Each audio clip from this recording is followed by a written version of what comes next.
Good morning મિત્રો, આજે આપણે મધ્ય ગુજરાતના નદી તંત્રમાં મહી નદીનો અભ્યાસ કરવા જઈ રહ્યા છીએ. આગળના વિડીયોમાં આપણે સરસ્વતી નદીનો અભ્યાસ કર્યો હતો.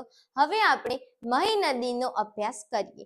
મિત્રો, મહી નદીમાં આજે આપણે તેનો ઉદ્ભવ, મહી નદીનો ઉદ્ભવ અને અંત, તેની સહાયક નદીઓ અને મહી નદીનો ઇતિહાસ, થોડો ઘણો મહીનો ઇતિહાસ પણ આપણે જોઈએ. તો મિત્રો, હવે આપણે વિડીયોની શરૂઆત કરીએ છીએ. મિત્રો, મહી નદી મધ્યપ્રદેશના અંજેર નજીક મેહદ સરોવર માંથી ઉદ્ભવે છે. મિત્રો, મહી નદી મધ્યપ્રદેશના અંજેર નજીક મેહદ સરોવરમાંથી ઉદ્ભવે છે અને આ નદી વહેરાની ખાડી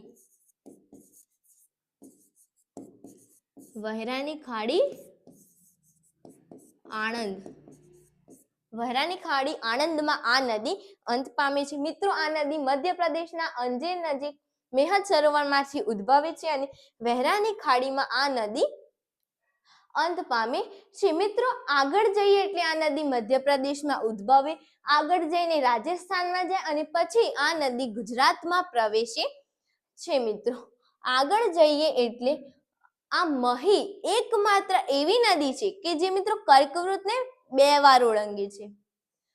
મહી કર્કવૃતને 2 વાર ઓળંગે છે.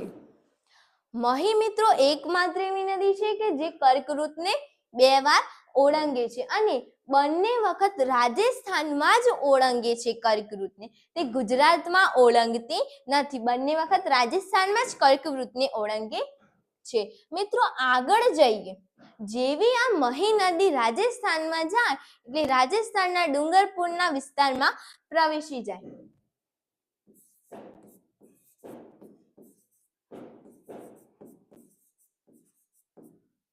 રાજસ્થાનના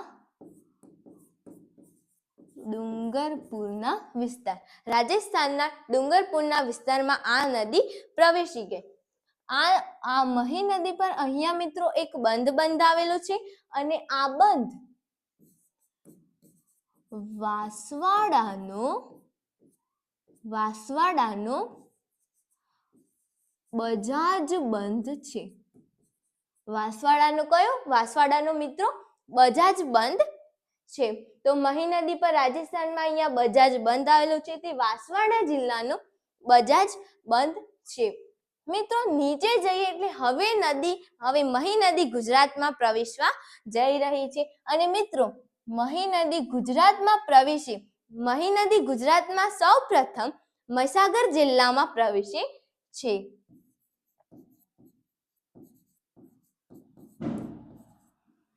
મિત્રો, આ જે મહી નદી છે જે કુલ 6 જિલ્લાઓમાંથી પ્રવાહિત થાય છે.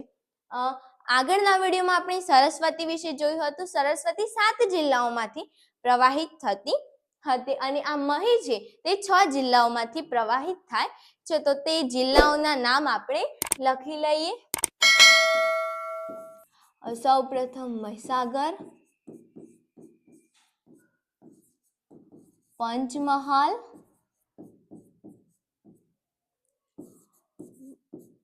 વડોદરા, આણંદ, ખેડા અને ભરૂચ. મિત્રો, મહી નદી મહીસાગર, પંચમહાલ, વડોદરા, આણંદ, ખેડા અને ભરૂચ આ 6 જિલ્લાઓમાંથી પ્રવાહિત થાય છે. મિત્રો, આગળના વિડીયોમાં આપણે સાબરમતી નદી જોઈ હતી. તે 7 જિલ્લાઓમાંથી પ્રવાહિત થતી હતી. તે મિત્રો સાબરકાંઠા, બનાસકાંઠા, મહેસાણા, અમદાવાદ, ગાંધીનગર, આણંદ અને ખેડા આ કુલ 7 જિલ્લાઓમાંથી પ્રવાહિત થતી હતી અને આ મહી નદી મહીસાગર, પંચમહાલ, વડોદરા, આણંદ, ખેડા અને ભરૂચ 6 જિલ્લાઓમાંથી પ્રવાહિત થાય છે. એટલે સાબરમતી પછીની જો મિત્રો સૌથી લાંબી નદી પૂછે તો મહી નદી આવી, કારણ કે તે કુલ 6 જિલ્લાઓમાંથી પ્રવાહિત થાય છે. હવે મિત્રો આગળ જઈએ એટલે આ નદીને 2 સહાયક નદીઓ મળી જાય છે. મહીને જે મિત્રો ડાબે કાંઠે મળે છે તે પાનમ નદી છે, અને મહીને જે જમણે કાંઠે મળે છે તે મેસરી નદી છે. તે મિત્રો મેસરી નદી છે. મિત્રો પાનમ નદી પર એક બંધ આવેલો છે. પાનમ નદી પર પાનમ બંધ આવેલો છે. પાનમ બંધ. મિત્રો આ પાનમ બંધ એ મહીસાગરનો સૌથી મોટો બંધ છે.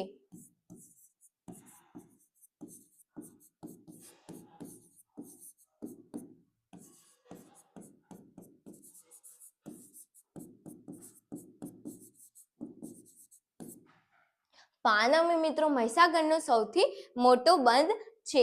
મિત્રો આ મેસરી નદી છે તેના કિનારે પંચમહાલ જિલ્લાનું વડું મથક ગોધરા શહેર વસેલું છે. કયું મિત્રો? ગોધરા. મેસરી નદીના કિનારે ગોધરા શહેર વસેલું છે. મિત્રો આ જે મેસરી નદી છે તેને એક શ્રાપ છે કે તેમાં કોઈ દિવસ પાણી ટકશે નહીં, અને તેના કિનારે ગોધરા શહેર વસેલું છે તે મિત્રો ખાસ યાદ રાખજો.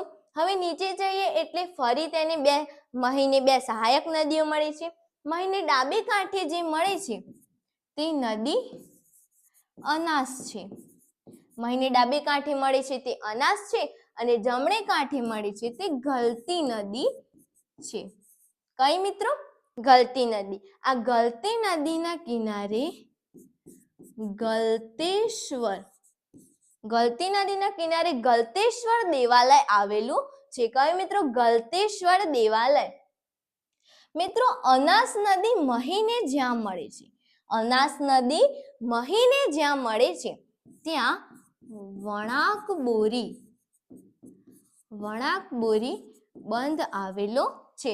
અનાસ નદી મહીને મળે છે ત્યાં વણાકબોરી બંધ, અને જ્યાં ગલતી નદી મહીને મળે છે ત્યાં કડાણા બંધ આવેલો છે. કડાણા બંધ.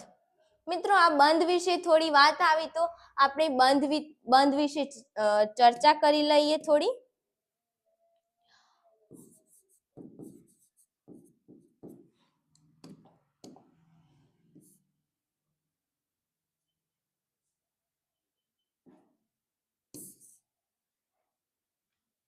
આપણે કલર સેટ કરી લીધું અને હવે આપણે લખી લઈએ. આપણે વણાકબોરી અને કડાણા આ 2 બંધ આવ્યા છે તો તેમના વિશે ચર્ચા કરીએ. કડાણા, વણાકબોરી. મિત્રો આ જે 2 બંધ છે, આ કડાણા અને વણાકબોરી, ત્યાં થર્મલ પાવર સ્ટેશન આવેલા છે. શું મિત્રો? Thermal power station. Thermal power station. Kadana અને વણાકબોરીમાં થર્મલ પાવર સ્ટેશન આવેલા છે. એટલે કે મિત્રો તાપ વિદ્યુત મથક. થર્મલ પાવર સ્ટેશન એટલે કે તાપ વિદ્યુત મથક. આ બંનેમાં મિત્રો આ કડાણા છે તે મોટું તાપ વિદ્યુત મથક છે, અને તે ખાસ પરીક્ષાઓમાં પણ પૂછાય છે. આ વણાકબોરી ખાસ પૂછાતું નથી, પણ કડાણા તો મિત્રો વધુ જ પૂછાય છે. મિત્રો જે આ મહી નદી છે તેના અન્ય નામ છે. તેને કોઈ કે મહેન્દ્રી કહી છે, તો કોઈ મેફિસ કહી છે, તો કોઈ માહી કહી છે. તો તે આ જે નામ છે મહીના અન્ય નામ છે તેની આપણે વિશેષતાઓ જોઈ લઈએ. વિશેષતા મિત્રો કોની? આપણે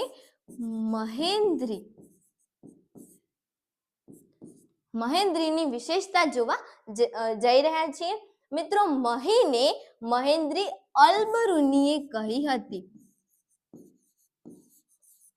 મિત્રો મહી નદી છે તેને મહેન્દ્રી કોણે? અલ્બરૂનીએ કહી હતી. આ અલ્બરૂનીએ મિત્રો તાહરીકે હિંદ નામના ગ્રંથમાં મિત્રો મહીને મહેન્દ્રી અલ્બરૂનીએ તારીકે હિંદ નામના ગ્રંથમાં કહી હતી. મિત્રો અલ્બરૂનીએ તારીકે હિંદ નામના ગ્રંથમાં જે મહી નદી છે તેને મહેન્દ્રી કહી હતી. મહીનો મહેન્દ્રી ઉલ્લેખ કર્યો હતો. મિત્રો આ જે અલ્બરૂની છે તે મોહમ્મદ ગઝનની સાથે ભારતમાં આવ્યા હતા. કોણ? મોહમ્મદ ગઝનની સાથે.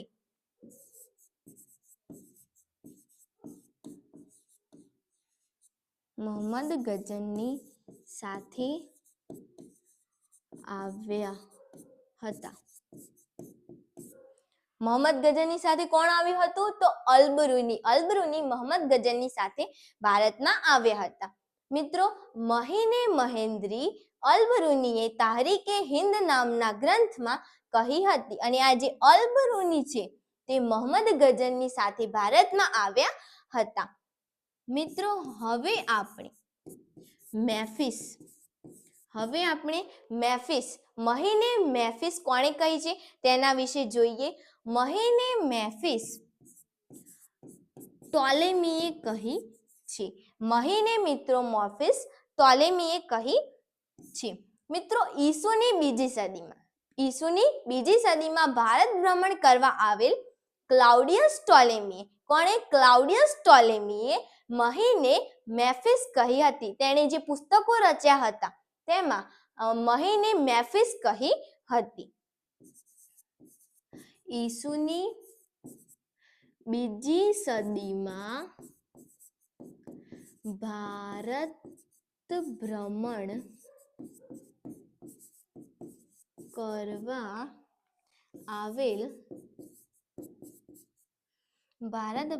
કરવા આવેલ ક્લાઉડિયસ ટોલેમીએ પોતાના પુસ્તકોમાં મહીને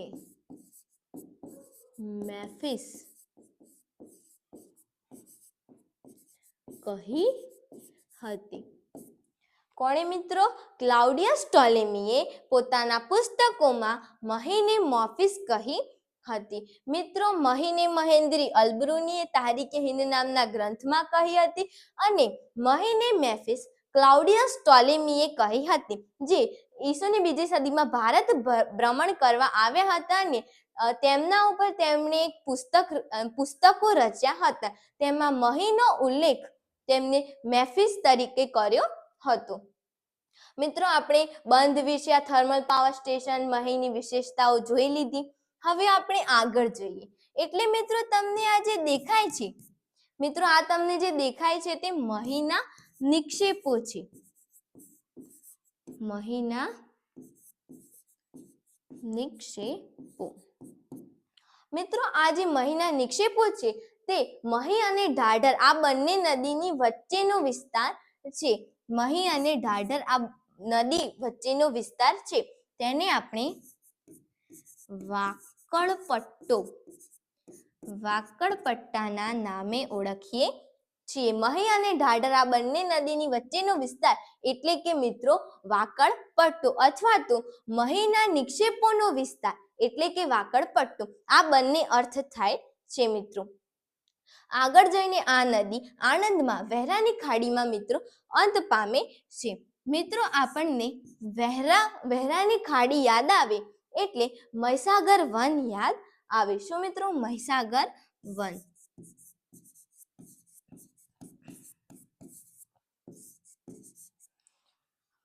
વહેરાની ખાડી યાદ આવે એટલે મહીસાગર વન યાદ આવે.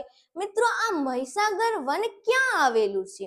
તો મોટા ભાગના વિદ્યાર્થીઓ મહીસાગર વન મહીસાગર જિલ્લામાં આવેલું છે તેમ લખીને આવે, પણ મિત્રો આ જે મહીસાગર વન છે તે આણંદ જિલ્લામાં આવેલું છે. અને તમને એવો પ્રશ્ન પૂછે કે મહીસાગર વન ક્યાં આવેલું છે અને તમે જો ઓપ્શનમાં મહીસાગર હોય અને તે ટીક કરીને આવો તો તમારો આન્સર ખોટો આવે. મિત્રો આ મહીસાગર વન તેમાં મહીસાગર જિલ્લાનું નામ આવે છે પણ તે આણંદ જિલ્લામાં આવેલું છે? આ પણ ખાસ યાદ રાખવા જેવો મિત્રો પ્રશ્ન છે. મિત્રો આ જે વહેરાની ખાડી છે તેના કોર્નરમાં કાવી બંદર આવેલું છે. કાવી બંદર, તેના કોર્નરમાં મિત્રો કાવી બંદર આવેલું છે. અને આ જે કાવી બંદર છે તે આ મહીના જે નિક્ષેપો છે, આ મહીના નિક્ષેપોને કારણે આ કાવી બંદર ધીરે ધીરે ખતમ થતું જાય છે. આ મહીના નિક્ષેપોને કારણે કાવી બંદર ધીરે ધીરે ખતમ થતું જાય છે, પૂરું થતું જાય છે. મિત્રો આવો હતો મહી નદીનો ઇતિહાસ. ફરીથી આપણે ચર્ચા કરી લઈએ. મહી નદી મધ્યપ્રદેશના અંજેર નજીક મેહત સરોવરમાંથી ઉદ્ભવે છે. આગળ જતા આ નદી રાજસ્થાનમાં જાય છે. ત્યાં આ નદી પર વાસવાડા જિલ્લાનો બજાજ બંધ આવેલો છે. આ મહી નદી કર્કવૃતને 2 વાર ઓળંગે છે, તે ખાસ યાદ રાખવા જેવો પ્રશ્ન છે. આગળ જઈએ એટલે ગુજરાતમાં સૌપ્રથમ મહીસાગર જિલ્લામાં પ્રવેશે છે. આગળ જઈને તેને 2 સહાયક નદીઓ મળે છે. એકનું નામ છે પાનમ અને એકનું નામ છે મેશ્રી. મિત્રો પાનમ નદીના કિનારે પાનમ બંધ આવેલો છે, તે મહીસાગરનો સૌથી મોટો બંધ છે. મેશ્રી નદીના કિનારે પંચમહાલનું ગોધરા શહેર વસેલું છે. આગળ જઈએ એટલે ફરી 2 સહાયક નદીઓ મળે છે. એકનું નામ છે અનાસ અને બીજી નદીનું નામ છે ગલતી. ગલતી નદીના કિનારે ગલતેશ્વર દેવાલય આવેલું છે. અનાસ નદી જ્યાં મહીની મળે છે ત્યાં વણાકબોરી બંધ, અને ગલતી નદી જ્યાં મહી નદીને મળે છે ત્યાં કડાણા બંધ મિત્રો આવેલો છે. આગળ જઈએ એટલે મહીના નિક્ષેપો આવે છે, તેને વાકડપટ્ટો કહેવામાં આવે છે. તે મહી અને ઢાઢર બંને નદીની વચ્ચેનો વિસ્તાર છે. આગળ જઈને આ નદી આણંદમાં વહેરાની ખાડીમાં અંત પામે છે. કોર્નરમાં કાવી બંદર આવેલું છે અને તે મહીના નિક્ષેપોને કારણે ધીરે ધીરે મિત્રો પૂરું થતું જાય છે. મિત્રો આ વિશેષતામાં આ ખાસ યાદ રાખવા જેવો પ્રશ્ન છે. મહીને મહેન્દ્રી અલ્બ્રુનીએ કહી હતી અને મહીને મેફિસ ટોલેમીએ કહી હતી. તો મિત્રો નવી નદીના ઇતિહાસ સાથે મળીશું. અસ્તુ. જય હિન્દ, જય ભારત.